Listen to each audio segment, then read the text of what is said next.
Esto es una producción de Mindalia Televisión y Mindalia Radio, audiovisuales sin ánimo de lucro, de Mindalia.com, para aportar conocimiento y crear conciencia. Mindalia.com, la primera red social de ayuda altruista a través del pensamiento.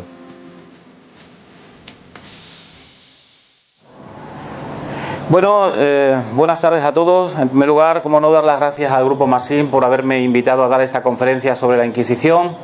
Ya de entrada, cuando me ofrecieron esta posibilidad, pues la verdad es que no dije que no, sino al contrario, porque yo ya conocía de alguna forma lo que la Inquisición de Granada había desarrollado agresivamente en esta población de Motril, ¿no? Vamos a conocer, por ejemplo, nombres de más de 50 motrileños que fueron condenados, algunos de ellos quemados en la hoguera, quemados vivos en el famoso quemadero de San Lorenzo, allí en el campo de Granada, donde está el río Vieiro.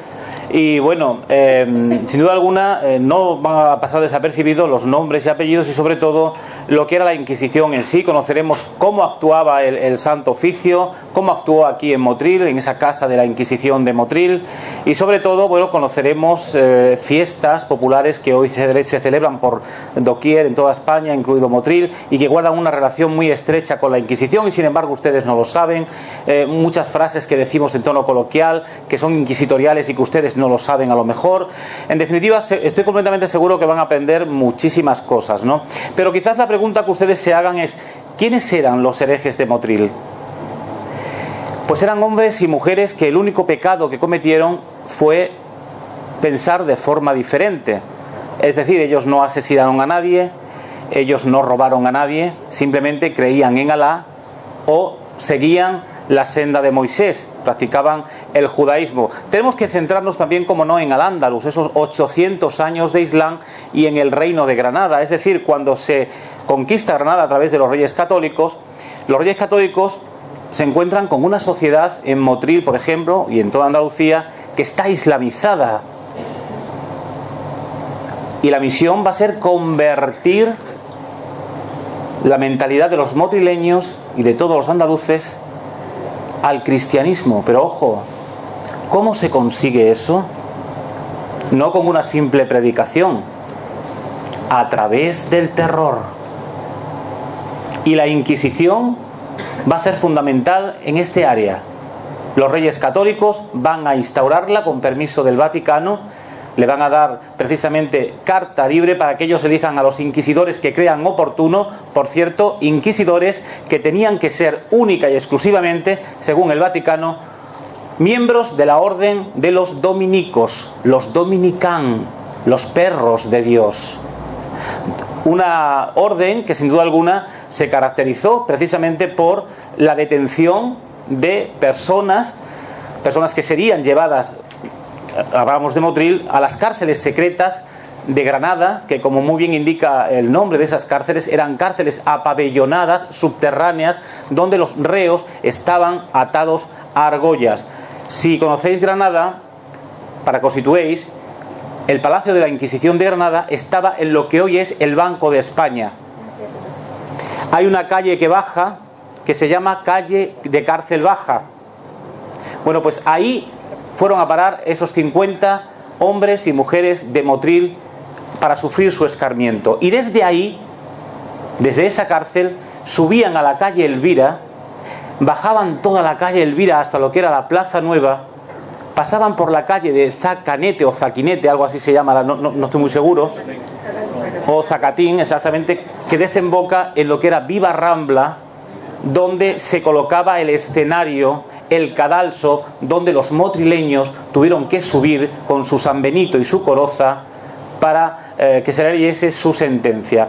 Pero situémonos en el inicio de la Inquisición y sobre todo comencemos por un tema que me parece crucial y muy importante, ¿no? ¿Quiénes eran en Motril las personas encargadas de denunciar, de detener a estos motrileños que pensaban de forma diferente? Los familiares del Santo Oficio. Estas personas, para que me entendáis un poquito, era la policía al servicio de la Inquisición. Solían ser gente de un nivel ricos, en ese momento en la ciudad, cristianos de raza. No podían ser un descendiente de morisco o un descendiente de judío, porque la sangre la llevaban contaminada, sino cristianos de raza. Y por lo tanto, estas personas se iban a identificar sobre todo porque la Inquisición, la orden de los dominicos, les iba a otorgar una venera muy particular. Antonio, pasa usted la fotografía, que es la flor de lis. Aunque esto es el escudo de la Inquisición, pero si veis a los lados también lleva la flor de lis. Bueno, pues en todos aquellos escudos heráldicos que ustedes vean por Motril, donde la flor de lis haga acto de presencia, la flor de lis era el símbolo de la pureza. Los dominicos van vestidos de blanco, como símbolo de pureza también. Bueno, pues esa flor se la colgaban en el pecho como venera a los familiares del Santo Oficio con sus grandes capas, y el día del auto de fe o cuando paseaban por las calles de Motril eran reconocidos precisamente por este tipo de atuendo, ¿no? Por este emblema, la flor de lis que le había otorgado la orden de los dominicos. Pero claro, a veces también se cometían injusticias, ¿no?, desde el punto de vista de los familiares del Santo Oficio, y ya veréis por qué. Más adelante veremos cómo, por ejemplo, el famoso apellido Belluga, que incluso hay un cardenal, el cardenal Belluga. Bueno, pues mira por dónde nos encontramos en 1556 a un morisco natural de Motril, Baltasar Belluga, que va a ser condenado a ser quemado vivo, y fue quemado vivo en las piras de la Inquisición de Granada. Y ustedes dirán, pero Fermín, ¿cómo es posible que siendo un Belluga, un morisco, pueda haber un cardenal con la sangre contaminada y ser un cardenal de la Iglesia Católica, cuando la Iglesia Católica no aceptaba a gente que tuviese la sangre impura? Para eso estaban los estatutos de limpieza de sangre, precisamente para verificar si tú o tú teníais realmente descendencia de moriscos o de judíos. Y qué mejor para ello que los libros de la Inquisición, que hasta ese momento hubiese, ¿no?, donde venían los procesos y los nombres de todos los motrileños que hubiesen sido condenados. Pero claro, situémonos también un poco en lo que fue la expulsión de los moriscos, 1609.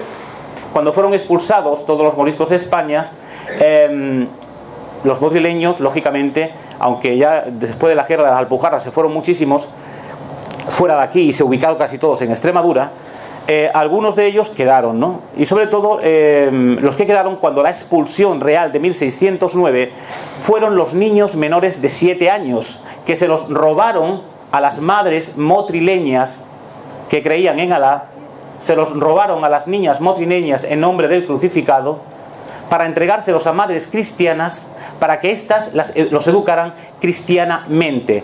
Entre ellos estaría posiblemente el padre del cardenal Belluga. Ese niño, quizás de teta, quizás de 2 años, de 3 años, que ya el apellido lo mantenía, que creció, pero ya no llevaba la sangre impura porque era un bebé, había sido un niño, no tenía la mente contaminada y como tal se le pasaba la mano y podía tranquilamente vivir en Motril, perfectamente convertido gracias a ese esfuerzo, a ese trabajo, entre comillas, de la madre cristiana que lo había educado cristianamente. De ahí la descendencia de que el cardenal Belluga se mantenga y pueda ser incluso cardenal, como así lo fue. Pero no nos olvidemos, los Bellugas, al menos hay quien también dice que descienden de judíos, puede ser también, claro que sí, pero yo al menos tengo un documento de la Inquisición en Granada donde un tal Baltasar Belluga, que luego hablaremos de él, fue condenado por morisco, por quererse huir, por quererse marchar a Berbería. Fue quemado vivo y luego ya veremos todo lo que fue su proceso, ¿no? Pasa usted la fotografía. Sin duda alguna, uno de los temas más morbosos para mucha gente es el tema de las torturas de la Inquisición. Pero claro, cuando un familiar del Santo Oficio detenía a una persona en Motril, a una mujer o a un hombre, inicialmente lo solían meter en las cárceles reales de aquí de Motril, y a veces también dentro de las cárceles de la propia Inquisición que tenía en la casa de la Inquisición. Es decir, en esa calle que nos ha indicado don Manuel Domínguez, en los sótanos de la casa de la Inquisición, tiene que haber cárceles donde los reos de Motril inicialmente también podían ir a parar. Y es más, unos días antes de ser trasladados a Granada, solían ser puestos en evidencia, humillándolos públicamente en la Cruz Verde, en la plaza de la Cruz Verde, porque es el símbolo de la Inquisición. El símbolo de la Inquisición es una cruz verde con la rama de olivo a un lado y la espada a otro. Ahí como si fuese un rollo real, digamos, de la justicia civil, se ataban a los reos también de la Inquisición para que inicialmente sufriesen esa humillación pública delante del pueblo, porque ya se marchaban a las cárceles secretas del Santo Oficio y había que dar ejemplo para que el resto de la población no cayese en los mismos errores que habían caído estas personas. Por lo tanto, la Cruz Verde tiene un sentido importantísimo de castigo y fuerte castigo contra estos motrileños que pensaban de forma diferente. Una vez que son llevados a Granada, a las cárceles secretas de Granada, allí se les va a abrir lo que sería, bueno, pues la toma de declaraciones, donde los reos inicialmente se iban a negar a decir que yo no he practicado el Islam, que yo no he desbautizado a los niños, que yo no he circuncidado a los niños, que yo no he guardado el viernes o el sábado si era judío en este caso, que aquí también hubo personas condenadas por la Inquisición por judaísmo, y con apellidos muy potentes, porque era la gente más adinerada y más culta de Motril, pero a veces lo que perseguía la Inquisición eran las haciendas, quitarte la casa, quitarte las tierras, porque de ahí una parte iba para el fisco real y la otra para la Iglesia Católica, desde donde ellos pagaban a los inquisidores, a los calificadores del Santo Oficio, a los notarios, a los escribanos, etcétera, etcétera. Ahora bien, una vez que el reo estaba en la cárcel, había que hacerle cantar la gallina, porque inicialmente cantar la gallina, para que ustedes lo entiendan, es hacerle declarar la verdad de lo que había practicado en Motril. Por lo tanto, qué mejor que ponerlo a cuestión.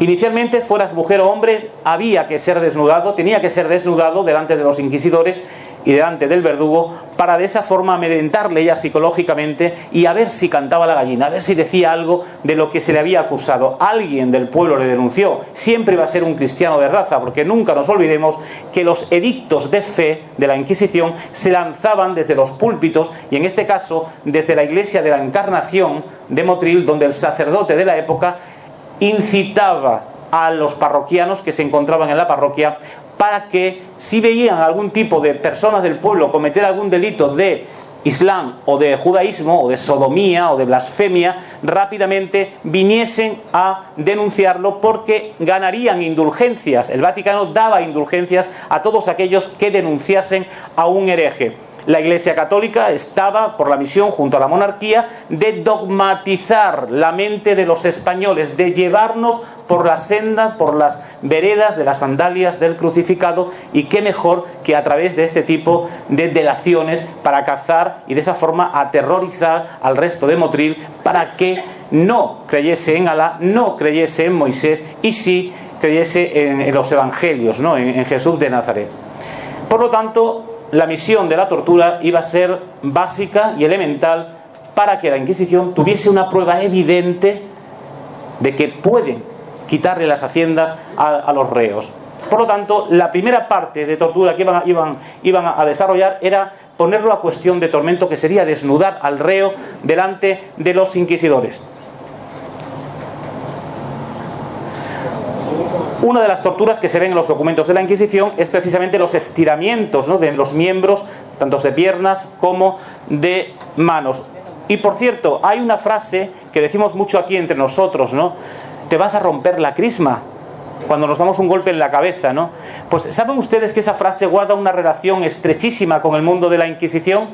Y ustedes dirán, bueno, Fermín, a ver, explícame de dónde viene esto. Pues romper la crisma consistía en desbautizar a los niños. Aquí en Motril hubo gente que fue condenada por la Inquisición por desbautizar a los niños. Es decir, aquellas familias que descendían de moriscos o de judíos, de judaizantes, esos conversos falsamente convertidos, digamos que ocupaban los primeros lugares en las iglesias, pero cuando llegaban a su casa, la cruz la ponían mirando para la pared y el rosario lo tiraban a la esterquera, con lo cual las alcobas de sus casas se convertían en mezquitas y en sinagoga, y ahí, solamente ahí, solían precisamente desarrollar ese tipo de actividades, aunque para desbautizar a los niños o para enterrar a sus muertos aprovechaban la noche para desarrollar ese tipo de actos. Desbautizar al niño era coger al rorro después de bautizado y por la noche llevarlo a una determinada fuente que solamente los moriscos sabían, y ahí le rompían la crisma. Romper la crisma equivalía a frotarle bien la frente hasta quitarle el pellejo donde el sacerdote le había puesto la crismación, el óleo sagrado. De ahí lo de te vas a romper la crisma, porque era algo patente que se veía por todos lados, no solamente en Motril, sino en todos lados donde el impulso, la fuerza del Islam había sido más que evidente. En Extremadura se ve en muchísimos pueblos donde gente del Valle del Lecrín, ahí hay un libro que es mío, que son los herejes de Mérida, donde vienen todos los moriscos del Valle del Lecrín que fueron condenados por la Inquisición, y ahí se ve perfectamente todo ese tipo de historias, ¿no?, que estamos contando, pero sobre todo, amén de desbautizar al niño, también hubo muchas personas que fueron condenadas porque sus muertos no los enterraban por el rito cristiano, sí iban a la iglesia, es decir, ellos llevaban el féretro a la iglesia, pero claro, el sacerdote nunca abría el ataúd, como pasa actualmente, no sabes si va una persona o va un perro o van piedras dentro del ataúd, ¿no? Bueno, pues en esa época pasaba exactamente igual. Ellos iban haciendo el teatro a la iglesia, lloraban delante de los cristianos y hacían creer y ver que el muerto estaba en el ataúd. Pero no estaba en el ataúd, el muerto había quedado en casa. En el ataúd iban piedras, o como en el caso de un pueblo de Extremadura, en Hornachos, algunas personas lo que metieron eran perros, un perro muerto, para que oliese un poco y da la sensación de que realmente allí estaba el cadáver. Pero el cadáver estaba en casa perfectamente bien tratado, bien lavado, bien rapado, para aprovechar luego la noche y enterrarlo en los lugares que ellos consideraban sagrados, y siempre mirando hacia la Meca o hacia Jerusalén, si en este caso fuesen judíos, descendientes de judíos, conversos que practicaban el judaísmo, judaizantes en definitiva, ¿no? Por lo tanto, romper la crisma por un lado, el tema de los enterramientos por otro, esta realidad llevó a muchísima gente a que, fuese verdad o fuese mentira, tuvieran que decir que sí bajo tortura. Pasa a la siguiente, porque esta tortura no es normal. Hay muchas torturas que se nos suelen decir de Inquisición que no tienen nada que ver con la Inquisición, sino que a veces vienen lanzadas desde los países luteranos para atacar también de alguna forma a la Iglesia Católica. Yo en los documentos jamás me he visto este tipo de tortura, en los documentos inquisitoriales, ni siquiera la famosa tumba esta o ataúd de la Dama de Hierro donde se metían las personas y tal. No, eso es mentira, eso es propio de gente de arriba que han venido lanzando ese tipo de bulos, pero en los documentos eso no aparece. Sí aparecen, por ejemplo, este tipo de torturas donde se alzaban a los reos hacia arriba y de golpe se les soltaban sin que llegasen al suelo, con lo cual muchos brazos eran quebrados, muchas piernas eran rotas, y además una de las más características quizá fuese esta, la tortura de la toca. Y como veis bien, en la tortura de la toca consistía en poner en el potro, el famoso potro de la Inquisición, al reo, donde le metían una gasa, una gasa en la boca, y le ponían un embudo y empezaban a echarles jarrillos de agua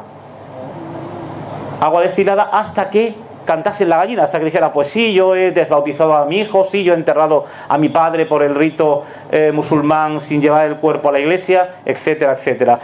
Y mucha gente murieron en este tipo de tortura, porque la Inquisición, en Llerena, en este caso hablo de Extremadura, que es lo que más he tratado, amén de la de Granada, en una visita que hicieron unos inquisidores al tribunal de Llerena, hubo como 5 muertos bajo tortura, y en esta de la toca, porque le dieron a ingerir vinagre, y claro, le quemaron por dentro todo al pobre reo, ¿no? Por lo tanto, hubo ahí también un levantamiento de acta por parte del inquisidor general contra esos inquisidores por haber dejado actuar, ¿no?, así a los verdugos de la Inquisición contra esas personas. Pero ojo, ¿qué ocurría con las personas que morían en las cárceles de la Inquisición? El cadáver no se lo entregaban a la familia. La Inquisición tenía un cementerio particular en su feudo donde enterraban a este tipo de personas que morían bajo tortura. Y el día del auto de fe, en dicha tumba le habían puesto lógicamente el letrero con el nombre y apellido del reo y la herejía que había cometido. Pero el día del auto de fe, la Inquisición desenterraba el cadáver, estuviese como estuviese, le hacían un muñeco de cartón una efigie de cartón, un pelele, con el San Benito y el capirote. Bueno, el traje que ustedes ven de nazareno en la Semana Santa, que es un capirote, ya lo veremos, y el hábito, era el traje que la Inquisición de alguna forma le ponía a sus reos, porque era un traje de penitentes, de penitenciados de la Inquisición.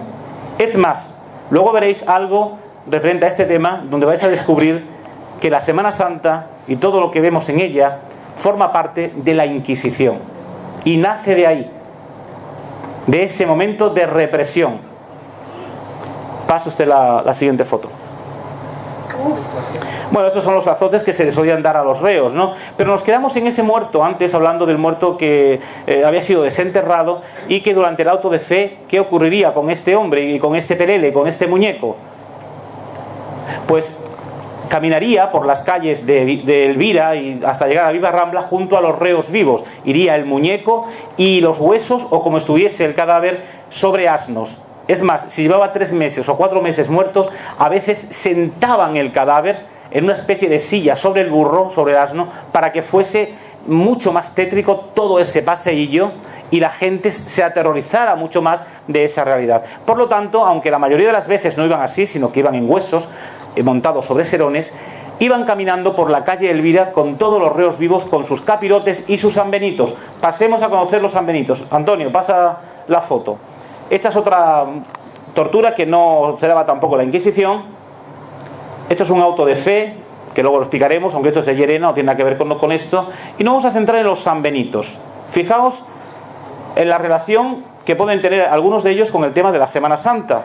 La única diferencia que existe entre los hábitos que hoy vemos, que son más modernos, con los hábitos de los reos de la Inquisición, es que algunos llevaban la cruz de San Andrés delante del pecho y la cruz de San Andrés detrás del pecho. Aquellos que llevaban la cruz completa y llevaban el capirote, la coroza, como dicen los inquisidores, eran las personas que iban a ser condenados a galeras, a ser azotados con 200 azotes y sobre todo a ser quemados vivos. Y aquellos que no llevaban el capirote solían ser sobre todo blasfemo, gente que, bueno, se había acordado de la Virgen o se había acordado de Dios, y la Inquisición les iba a azotar con 100 azotes y con algún que otro dinero para pagar al Santo Oficio, ¿no? Por lo tanto, nos vamos a centrar más en aquellos 3 donde los capirotes se encuentran y la cruz de San Andrés está completa. Pase usted a la siguiente foto de los San Benito, porque nos vamos a dar cuenta de un detalle aquí. Por ejemplo, hay, en este caso, vemos que las llamas que tiene pintada el reo,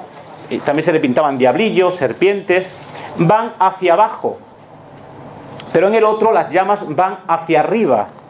Es decir, en aquel San Benito, ese San Benito nos está diciendo que ese reo va a ser condenado a la hoguera, va a morir vivo en las piras de la Inquisición, mientras que este otro, que también iba a morir en la hoguera, ha pedido perdón, se ha reconciliado con la Iglesia Católica en el Cadalso, en la plaza de Viva Rambla, en Granada, y la Inquisición le va a perdonar la vida, en este caso de ser quemado vivo, pero no le va a perdonar la vida, es decir, no va a vivir siendo encarcelado a perpetuidad como a otros muchos, ¿no? No, sino que lo va a condenar nada más y nada menos que a morir a garrote. Para que veáis, estos son los únicos sanbenitos que actualmente se conservan en España y que están en un museo de la Inquisición en Tui, en Galicia. Estos sanbenitos, que empiezan a funcionar a partir del siglo XVII en adelante, porque anteriormente se colgaban los sanbenitos, tal y como habéis visto anteriormente, colgados en las iglesias, se colgaban precisamente en la iglesia de la Encarnación de Motril.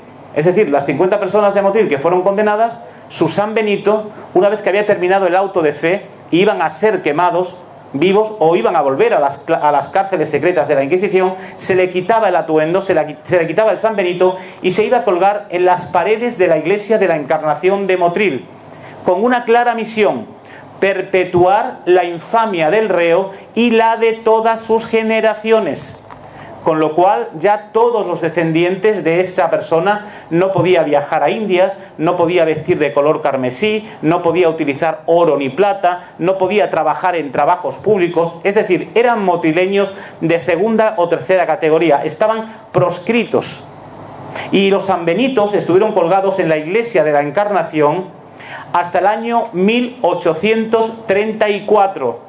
año en que la reina regente María Cristina le da 3 días a la Iglesia Católica para que descuelgue todas esas prendas difamatorias de los templos españoles.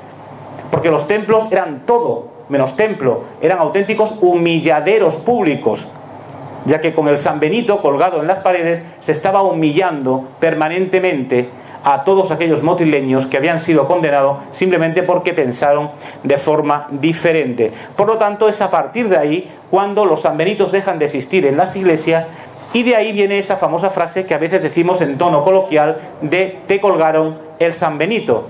Viene precisamente porque se colgaban en las paredes de las iglesias. Pase usted. Aquí vemos mejor el tema de este judaizante, un judaizante gallego, es el San Benito que se conserva en Tui.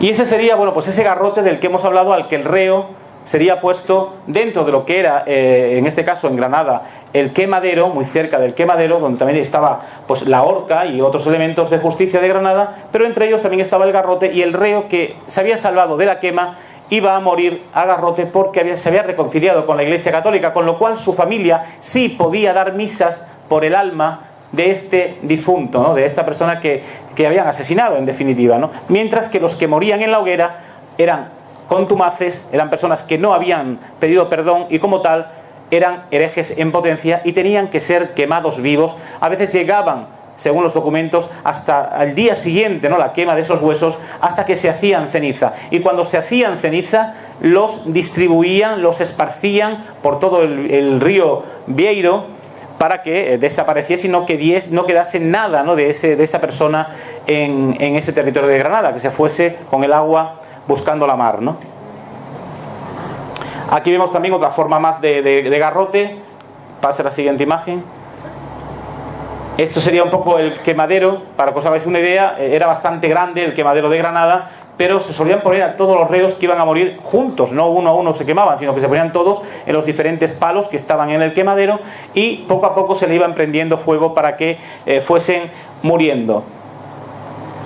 Este quemadero es el quemadero de Sevilla, de Tablada, en Sevilla. Le llamaban también el quemadero de los profetas, porque en los 4 lados, como veis ahí, colocaron 4 estatuas de metal, donde, bueno, pues incluso se llegaban a encerrar a los reos para ser quemados vivos y el metal los abrasara, ¿no?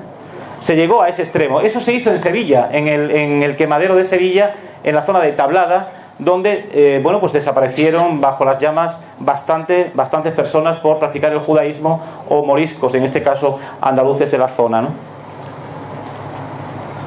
Esta es otra imagen de quemadero para que ustedes más o menos se sitúen. Pase. Y fijaos en esta imagen. Es una imagen de Goya.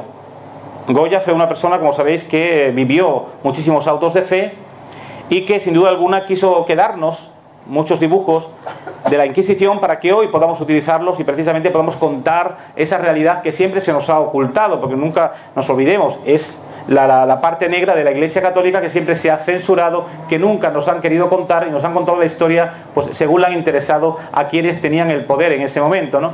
Pero bueno, hoy se pueden perfectamente investigar todos estos temas. Los documentos están en el Archivo Histórico Nacional. Aquella persona que haya hecho historia sabe que eso es así. Hay una sección que se llama Inquisición y allí están todos los tribunales del reino, desde el de Andalucía, el de Extremadura, el de Valencia, el de Galicia, etcétera. Y ahí están todos los herejes españoles que fueron quemados y fueron torturados o fueron condenados a galeras a remar de toda España. Por lo tanto, aquella persona que desee presenciar eso, pues nada más que tiene que ir al Archivo Histórico Nacional, entrar, que le van a decir rápidamente qué desea usted, pide la solicitud y le van a mandar los legajos de la Inquisición in situ, legajos reales, escrito con la letra de los dominicos de la época. Por lo tanto, estamos hablando de historia real, de historia verdadera, que no es a veces las que nos cuentan en Isabel, la película esta que ahora se está echando, la serie, no, ni mucho menos, porque ahí nos presentan a una Isabel un poquito liviana y no tan dura. Pero todo esto que estamos contando, quien lo creó, quien lo fomentó y quien realmente lo desarrolló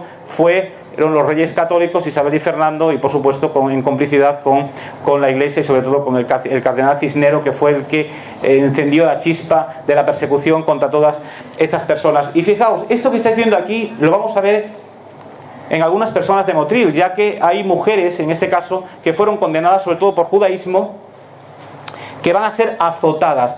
con 200 azotes. 100 se le van a dar por las calles de Granada, pero los otros 100, es decir, la van a traer a Motril, y por las calles más céntricas de Motril, montada en un asno y con su capirote correspondiente, con su coroza, se le van a dar los otros 100 para que sirva de ejemplo al resto de la población. Y la sentencia que se le había leído en Granada se le va a leer en la iglesia de la Encarnación. Es decir, ella va a tener que ir vestida con su San Benito y con su capirote, se va a situar al lado contrario del Evangelio y allí el sacerdote le va a leer la sentencia que se le ha leído en Granada para que sufra la humillación pública delante de todos los motrileños, delante de todos sus vecinos. Y luego será paseada por las calles céntricas de Motril para que siga sufriendo esa vergüenza pública.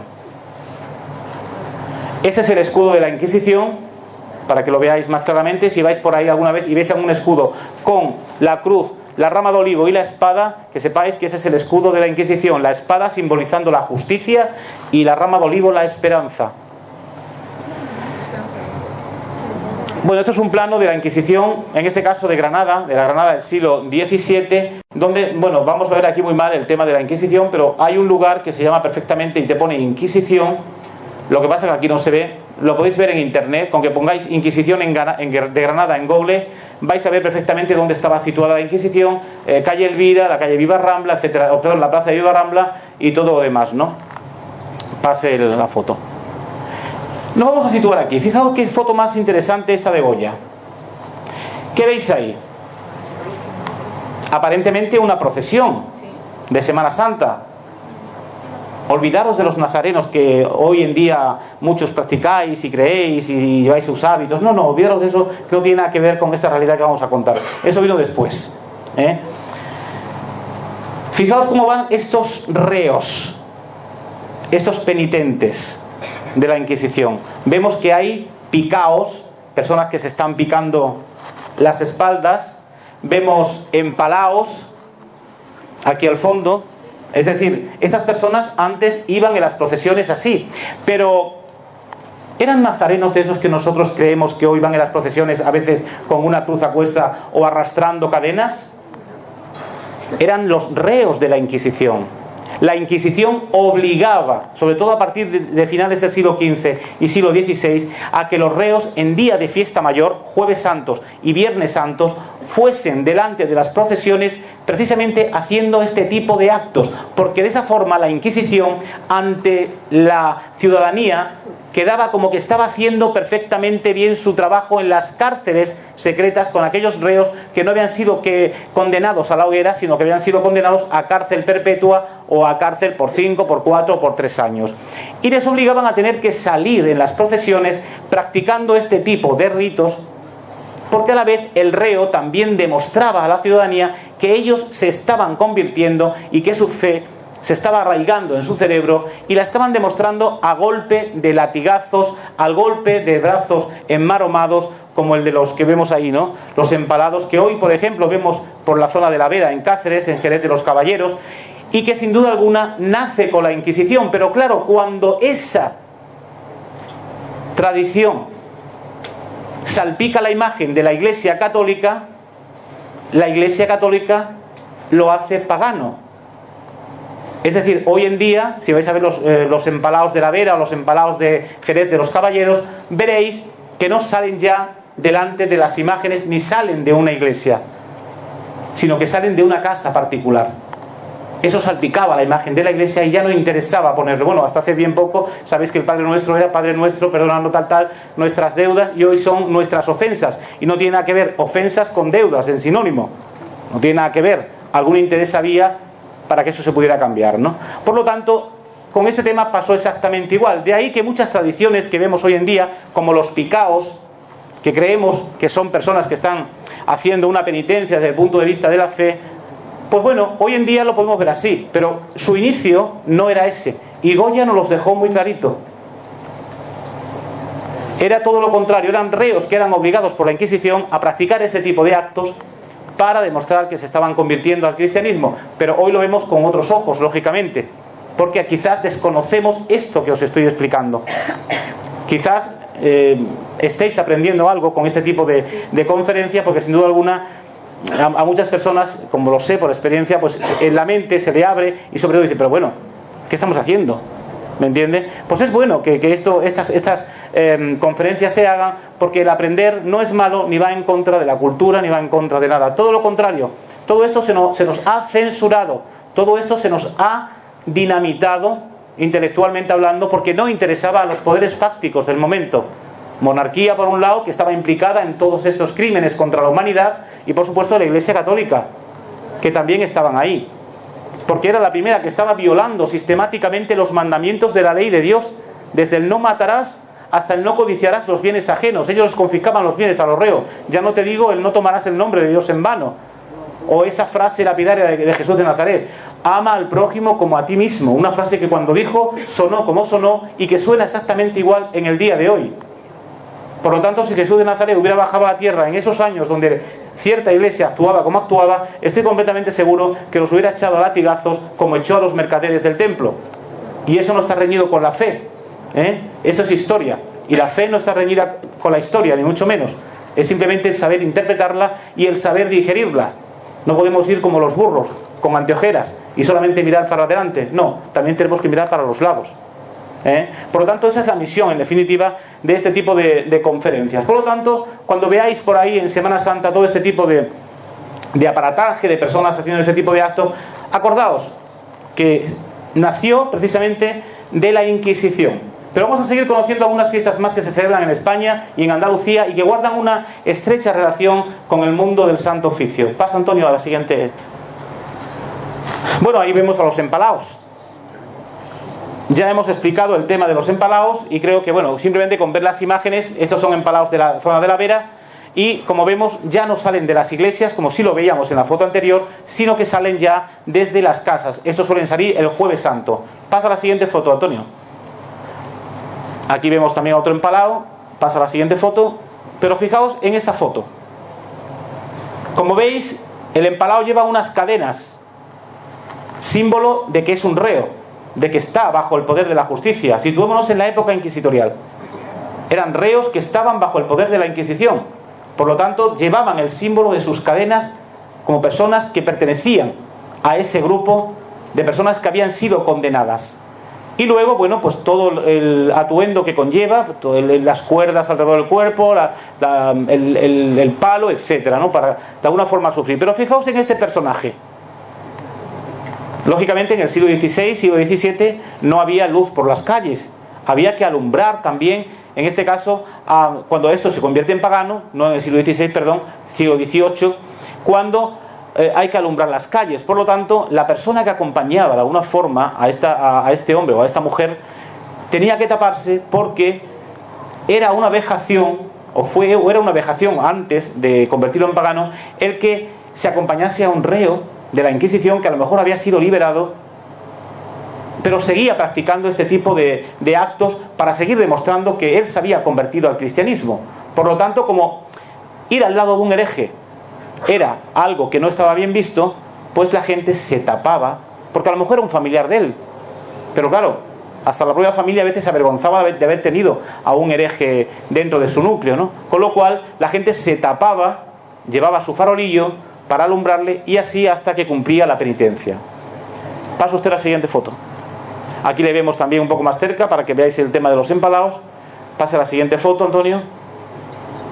Y fijaos en este tema. Este es el peropalo en Extremadura, pero como veis lo podéis relacionar con muchísimos otra quema de peleles que vemos por Andalucía o por Valencia o por muchos lugares de España. Antes hemos hablado de esos muñecos, ¿no?, que la Inquisición hacía a muchísimas personas que morían en las cárceles secretas y que también se le hacían precisamente a los fugitivos, a aquellos reos o personas que sabían que se habían sentido denunciadas y antes de que lo cazara la Inquisición habían huido a Portugal. Por lo tanto, la Inquisición los había llamado a través de edictos, pero como no se habían presentado, el día del auto de fe, la Inquisición también le hacía un pelele, un muñeco de cartón, muñeco que subiría al cadalso, se le leería su sentencia, que iba a ser también la de ser condenado vivo y la de ser quemado en la hoguera, el muñeco. Y por supuesto, el reo si regresara a Motril. Hay una frase que decimos muy a menudo entre nosotros: jolín, pareces un muerto en vida, ¿no? Bueno, pues los muertos en vida eran este tipo de personas, los huidos, los que se habían marchado a Portugal. Estaban ya muertos.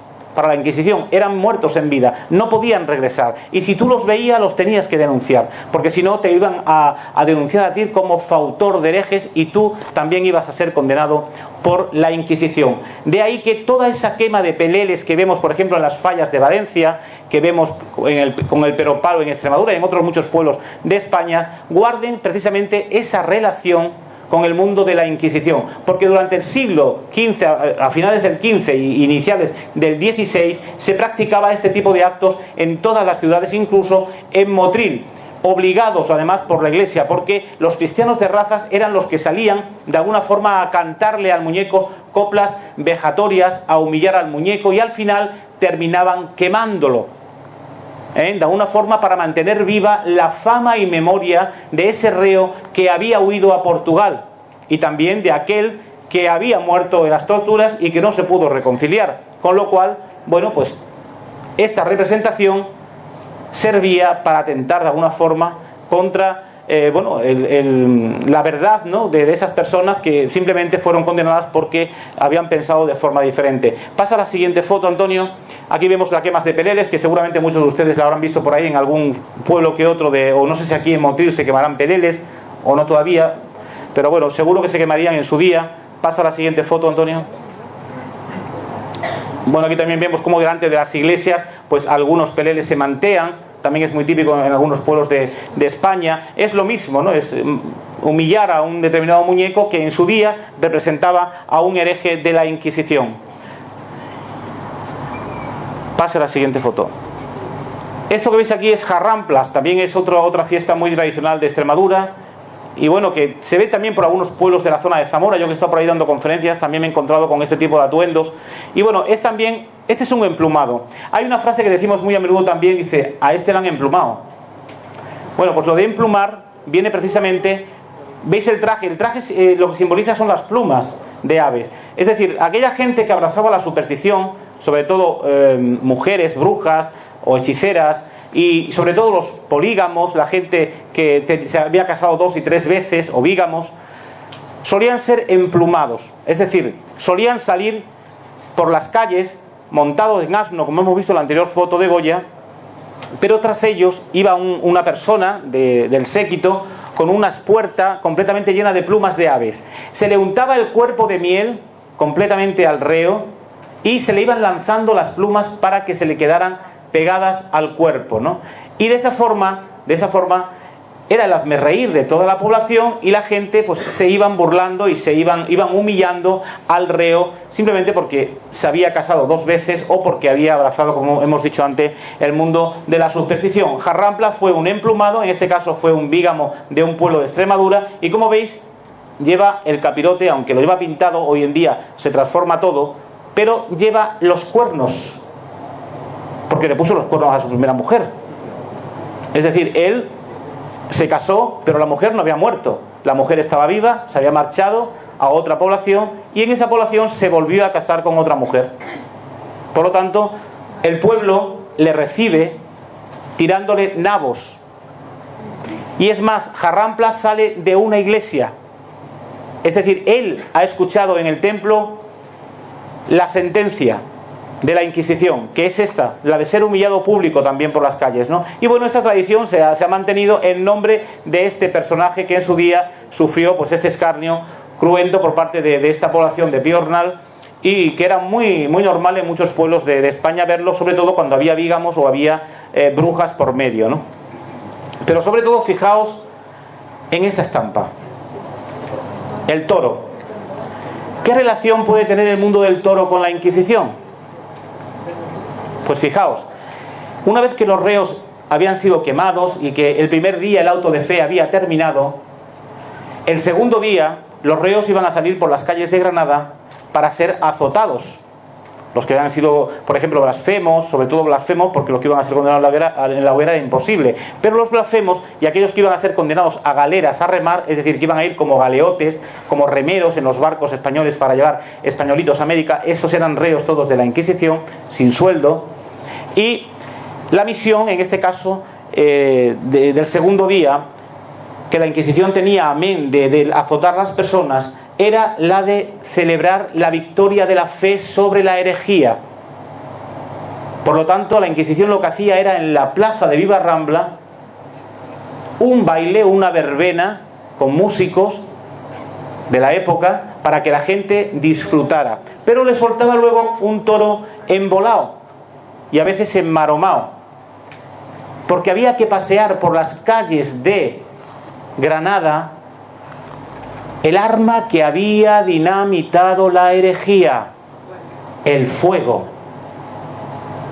De ahí que esta tradición que vemos hoy en día en muchísimas localidades españolas de toros embolados o toros enmaromados guarden una relación estrecha con el mundo de la Inquisición. Sin duda alguna, un tema apasionante, interesante, que se va descubriendo cuando uno se acerca a los legajos de la Inquisición, ¿no?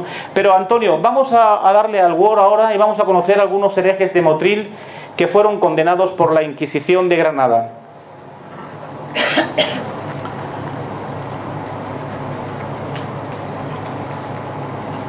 Ahí van apareciendo. Antonio, vas a tener que ir dándole poquito a poco al dedil para que pueda ir subiendo el tema. Pero mirad, vamos a comenzar. Ahí veis Pedro Hernández Póveda, arriero, vecino de Motril, fue condenado por negar de Dios y los santos. Fue reprendido. Creo, ese es el primero, no es el primero. Creo que te has pasado con el... Sube. Creo que estábamos en los últimos. Pues mira, ahí tenemos Blas de Espinosa. No sé si ese apellido sigue vigente aquí en Motril o no. Sí, ¿no? Bueno, pues que sepa las personas que lleven el apellido de Espinosa y que no se sientan mal por ello, que no se rasguen las vestiduras, porque ya vuelvo a repetir, no eran personas que hubiesen matado a alguien o hubieran robado, simplemente pensaban de forma diferente. Aquí tenemos un caso. Vecino de Motril fue condenado por decir, porque los luteranos no vienen a Granada, que si viniesen se iría con ellos. Fue condenado a salir a auto de fe con una vela encendida en las manos, mordaza en la boca y que sea traído a la vergüenza. O sea, todo lo que hemos explicado de reos montados sobre asno, paseado por las calles de Motril, etcétera, etcétera. Bernardino Najari, vecino de Motril, morisco, fue condenado a salir en el auto de fe que se celebró en Granada 1569 por haberse querido ir a Berbería. Salió al auto con vela en las manos, San Benito y coroza. La coroza, recordad que es el capirote, y sea condenado a llevar hábito a perpetuidad y a galeras perpetuas, y que sea remitido a la justicia de Motril desde donde fue traído. O sea, ser condenado a galeras perpetuas era ser condenado a morir en las galeras. Es decir, no te mataron, no te asesinaron en la pira, pero ibas a morir en las galeras reales, llevando españolitos a América. Con lo cual, cuando morías, tu cuerpo se lanzaba al mar para que los tiburones te comiesen. Baltasar Belluga, aquí lo que os indiqué al principio. Lorenzo Ginés, morisco, vecino de Motril, fue condenado por haber querido pasar a Berbería en el auto de fe que se celebró en Granada en el año 69 del 500. El reo murió en las cárceles de la Inquisición y fue condenado a ser quemado en efigie, que sus huesos sean desenterrados y se lancen a la hoguera hasta hacerlos cenizas. Lo que hemos explicado de los peleles, es decir, este hombre, Lorenzo Ginés, le tuvieron que hacer un pelele, un muñeco de cartón, desenterraron su cadáver, como ya hemos explicado, y así hasta que fue quemado en la hoguera, sus huesos y el pelele. Pero eso sí, recordar, el San Benito se colgaba en la iglesia de la Encarnación. Baltasar Belluga, lo que hemos explicado anteriormente, morisco, fue condenado en el auto de fe que se celebró en el año 1569, junto a todos estos, a ser quemado vivo por quererse marchar a Berbería. Alfonso Fajardo, morisco, vecino de Motril, fue condenado en el auto de fe que se celebró en este mismo año a ser quemado vivo por haberse querido ir a Berbería. Salió en el auto con cruz de San Andrés, que es la cruz roja que se le ponía en el San Benito, en su hábito y coroza. Juan Fajardo es un hermano de él también, morisco, vecino de Motril, fue quemado vivo por la misma razón que su hermano Alonso Fajardo.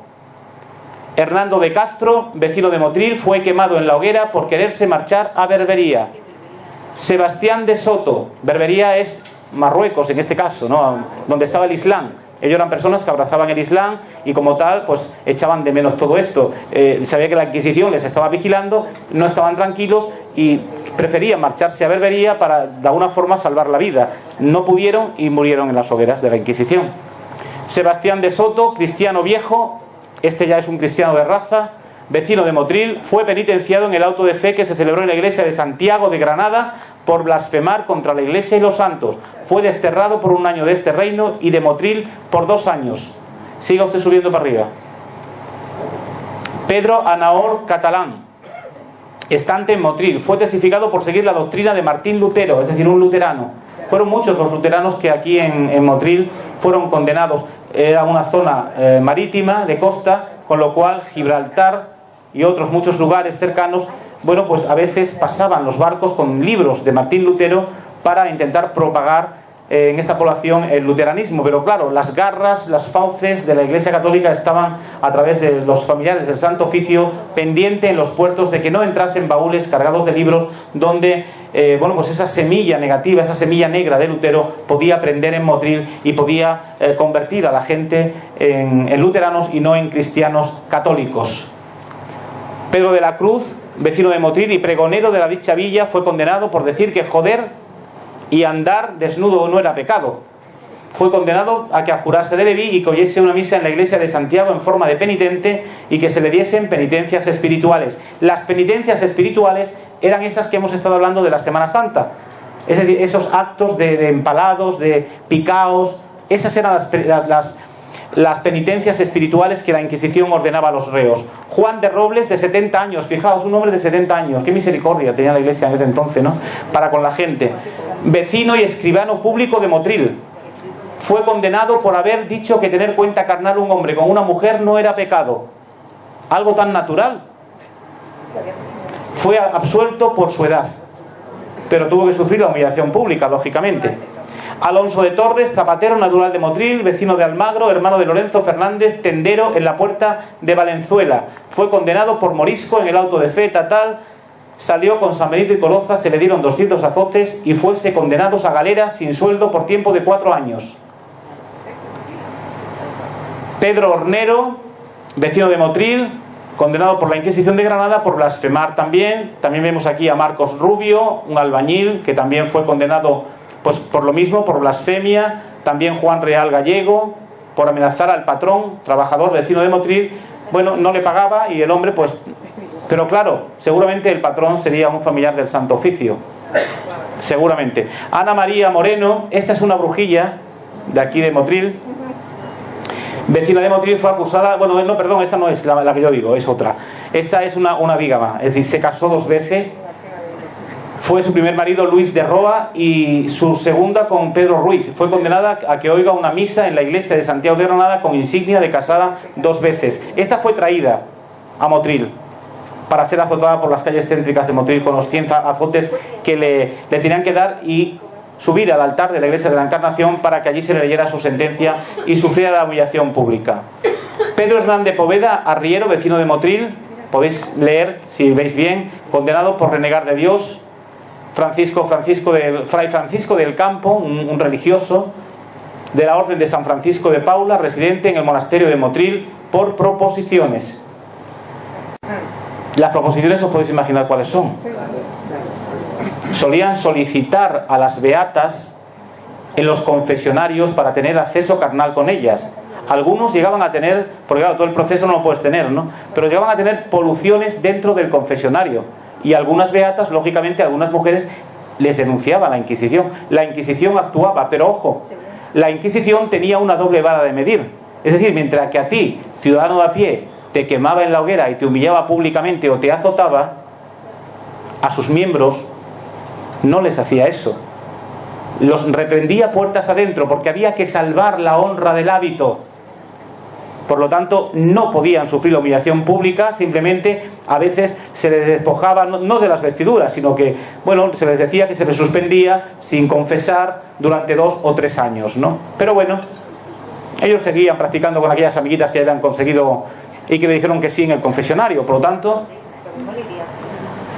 aquí vemos a Juan, fijaos, esclavo.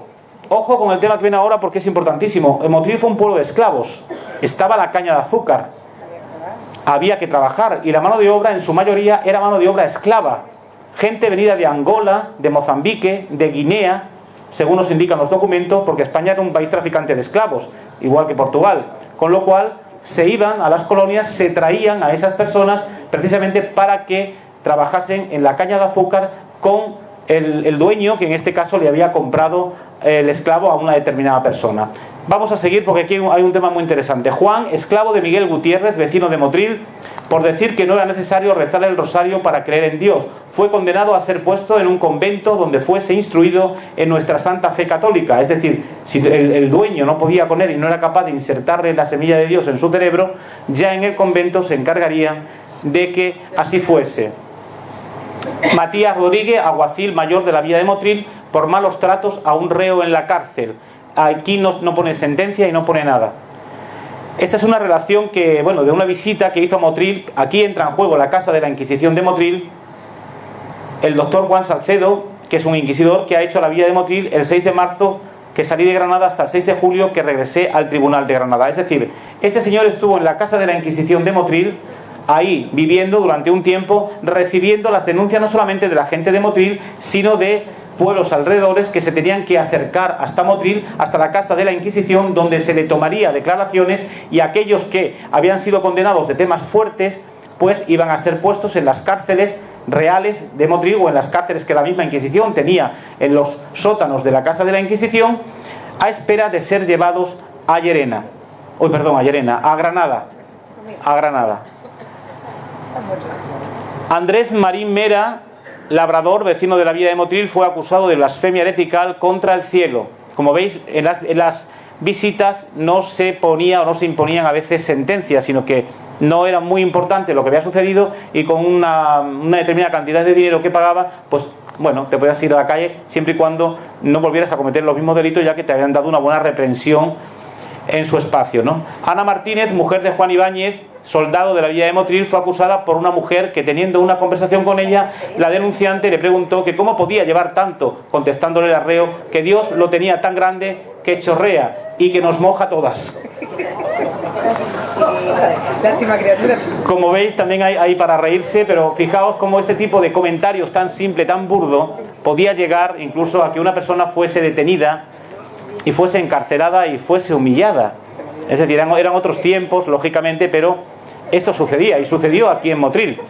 Lucas Martínez, por haber dicho que no era pecado mortal estar amancebado con una morisca porque no era casada, pues también fue denunciado. Fernando Alcázar, siga usted subiendo para arriba, campanero de la iglesia de la villa de Motril,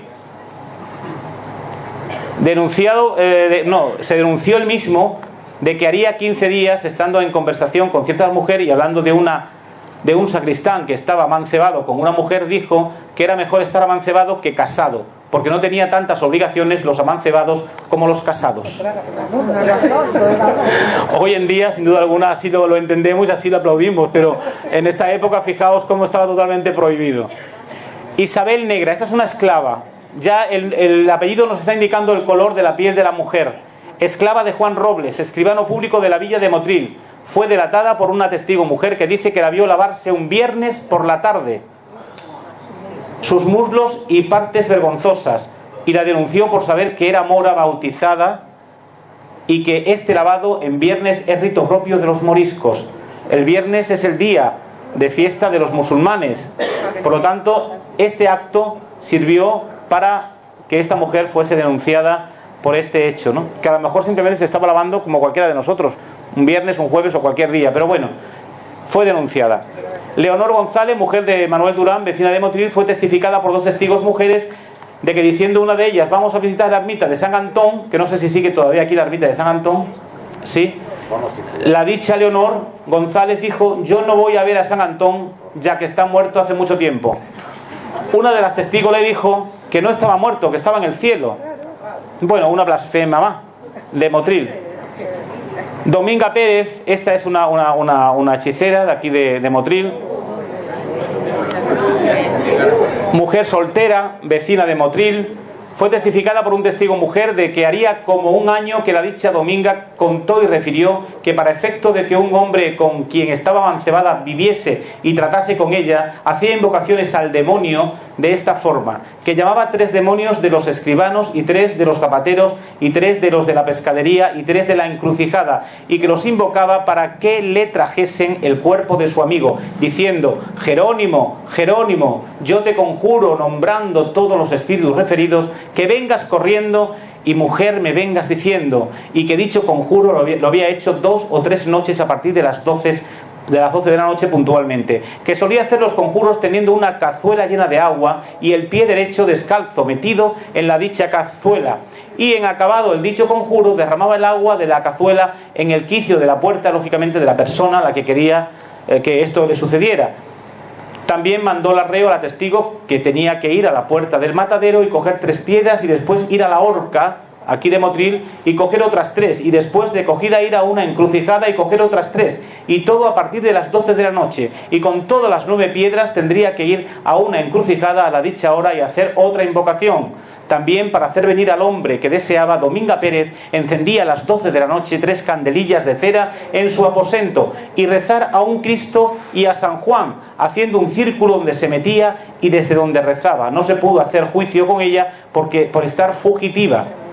Fue condenada a ser relajada. Relajada equivale a ser condenada en la hoguera, en estatua, con confiscación de bienes por hacer pacto con el demonio. Aquí tenemos un caso de fugitivo y de esos peleles que también se le hacían, esas efigies que se le hacían a estas personas que huían a Portugal. En 1608 hay otra visita inquisitorial también aquí a Motril, y nos vamos a encontrar, fíjate, con Bartolomé Valdeiglesias, un hombre que decía ver los espíritus de los muertos en Motril. Es decir, en este caso, nada más y nada menos que a un licenciado, el licenciado Fonseca, un beneficiado. Si leéis bien, fue acusado por decir que los muertos se le aparecían y le hablaban, y que así había visto 2 veces al licenciado Fonseca, beneficiado de la dicha villa de Motril, que la primera vez que lo vio estaba tan abominable que no le quiso hablar, y que la segunda le había hablado diciéndole que andaba en penas derramadas y que estaba en el purgatorio, que él sabía quiénes eran en Motril las personas que hechizaban al vecindario, ya que se lo decía el ánima del licenciado Fonseca, que no le gusta que hablen de él ni que cuenten que habla con los muertos, porque aunque tenía licencia y papeles de los inquisidores para hacer lo que hacía, no los traía consigo, que los tenía en Montejícar, debe ser algún pueblo cercano por aquí, que era su sierra, o una sierra en este caso, y no quisiera que lo obligaran a ir a por ellos. No hay sentencia en este caso, con lo cual no sabemos si fue condenado o no fue condenado. Como veis, Melchor de Robles también fue una persona que fue condenada por la Inquisición, en este caso por blasfemo. Alonso Palomino, también de Motril, por blasfemia vertical. Beatriz Gómez, mujer de Enrique de Fonseca, que no sé, Domínguez, si puede guardar relación con este Fonseca, no, ¿verdad? Mercader, vecino de Motril, y una criada de la dicha Beatriz Gómez y su comadre Leonor, fueron testificadas de judaísmo, de que estando de parto la dicha Beatriz Gómez parió un niño, y acabado de nacer la criada subió una caldera de agua caliente y la dicha comadre Leonor cogió la criatura y la lavó toda en la caldera. Una vez sacado el recién nacido, le pusieron unos paños de diferentes maneras, y al extrañarle la forma de tapar al niño, ésta les preguntó que por qué le hacía aquel tocado con los paños, diciendo que era la forma de tapar a los niños que nacían en Portugal, su tierra. Es una mujer descendiente de portugueses, de judíos portugueses. María González también es otra brujilla de aquí de Motril, mujer de Juan de la Parra, vecino de Motril, que fue testificada por prácticas supersticiosas. Inés de la Parra, su doncella de María González, la acusa de malos tratos a su persona con la intención de quedarla ciega. Testifica que le vio hacer que tomaba unas candelillas de cera, que eran 7, y las había encendido una a una y las apagaba de la misma manera, diciendo unas palabras que nunca entendió, que la dicha su madrastra hacía unas ensaladas y las daba a comer a su marido, padre de la dicha Inés de la Parra, y a ella sin que la doncella las probase, y que se las daba para efecto de hechizarla, para que no vea las cosas que hace la dicha Mari González, y que en la comida también les echa unos polvos que hace con una vedija de pelo de las partes pudendas, y que se los da para el mismo fin, buscando que no vea lo que hace. Como veis, es muy largo el tema de Mari González. Esto se colgará dentro de una semana o 2 semanas en internet, en Google, en internet, Y bueno, aparecerán como los herejes de Motril. También se los voy a mandar aquí a vuestro paisano, a Domínguez, para que también los pueda publicar por ahí en alguna que otra revista que ya me ha indicado. Pero vamos a seguir viendo algunos nombres y apellidos más. No nos vamos a centrar ya en el proceso, porque más o menos ya tenéis una idea clara de cómo actuaba la Inquisición. Cristóbal de Ortigosa, escribano público de Motril. Pedro de Soria, Gañán, estante en Motril, también fue testificado, bueno, pues por blasfemia heretical. Alonso de la Chica, el apellido Chica sé que está por aquí porque he visto por ahí algún que otro comercio. Ah, usted es Chica, pues ya sabe. Juan Luis, no pasa nada, no se asuste, al contrario, siéntase honrado. Ah, es tu madre, leche. Esclavo, aquí tenemos otro esclavo, de Pedro de Ulloa. Pero fijaros, este grupo de esclavos que vamos a ver ahora, que son como 7 o 8, van a ser todos condenados a la misma condena que tiene este de aquí arriba. Es decir, San Benito Coroza, y fuese sentenciado con las galeras reales al remo sin sueldo por tiempo de 8 años. O sea, muerte segura de estos esclavos. Porque todos intentaron escaparse de Motril porque, fijaos en un detalle, los turcos, y sobre todo los moriscos motrileños que habían sido expulsados y que se encontraban todos en Tetuán y en la zona de Rabat junto con los moriscos extremeños. Acordaos que os comenté que cuando la guerra de las Alpujarras y se expulsaron a muchísimos moriscos de la zona de Granada, los de la zona del Valle de Lecrín y de la zona de Motril y toda esta zona fueron a parar a Extremadura. Por lo tanto, cuando la expulsión de los moriscos se desarrolla en 1609, muchos motrileños y mucha gente del Valle de Lecrín se fueron a esa zona de Tetuán y a la zona de Rabat. Pero desde ahí, ellos conocedores de la costa, porque habían sido siempre personas nativas, se disfrazaban de fraile y entraban en la población haciéndose pasar por eso, por religiosos, y venían a la caza y captura de personas de Motril que a veces veían mal puestas, guardando rebaños muy cerca de la playa. Las cogía, se las llevaban a sus barcos, las llevaban hasta Tetuán, las metían en mazmorras a la espera de que los padres trinitarios, la famosa redención de cautivo, llegase a esas costas para rescatar a esos motrileños que los propios motrileños, en venganza de haberle quitado a sus niños, estaban haciendo, ¿no? Y en este caso los esclavos van a saber que un barco turco estaba ubicado muy cerca de Motril. Por lo tanto van a intentar escapar a nado hasta llegar a él, pero muchos de ellos no lo van a conseguir. Y como veis, Antonio sube, Juan, esclavo de Mateo Gallego, Juan, esclavo de el alférez Matías Cobo, este esclavo de Alonso Fernández Bellido, esclavo del señor Alonso Fernández Bellido también, Sebastián Negro, esclavo de Juan Real, vecino de Motril, Negro, esclavo de Alonso Pérez Zapatero, Francisco, esclavo de Lorenzo Pérez Vasco, vecino de Motril, Juan Cisnero, esclavo del capitán don Juan de Ágreda, Juan Bautista, esclavo del licenciado Marrique. En fin, aquí está la asignatura del legajo, donde viene precisamente en el Archivo Histórico Nacional, por si alguna persona está interesado en ellos, ¿no? Tenemos también a Juan de Soto. Este es un inglés de nación, que bueno, criado de don Juan de Guzmán, natural de Motril, de 17 años, muy joven de edad. Se definió de su voluntad de que había sido y criado en la secta de Lutero y que le habían guardado con todas sus proposiciones, etcétera, etcétera. Bueno, fue como el anterior luteranos que vimos, encerrado en un convento para intentarle cambiar esa mentalidad. Baltasar también, otro esclavo de don Juan de Ágreda, vecino de Motril. Si leéis también, bueno, pues fue castigado precisamente, fue denunciado por 5 testigos de que habiendo llegado a la playa un navío de enemigos y echándose a nado y conseguir llegar hasta dicho barco junto a otros esclavos, mandó la justicia de Motril poner preso a todos los esclavos de Motril, y que los testigos cuentan que decía el reo que ningún moro podía ser buen cristiano y que los que se pasaban al navío eran buenos moros, aunque luego sufriesen el castigo de galeras, como fue este caso. Bueno, aquí tenemos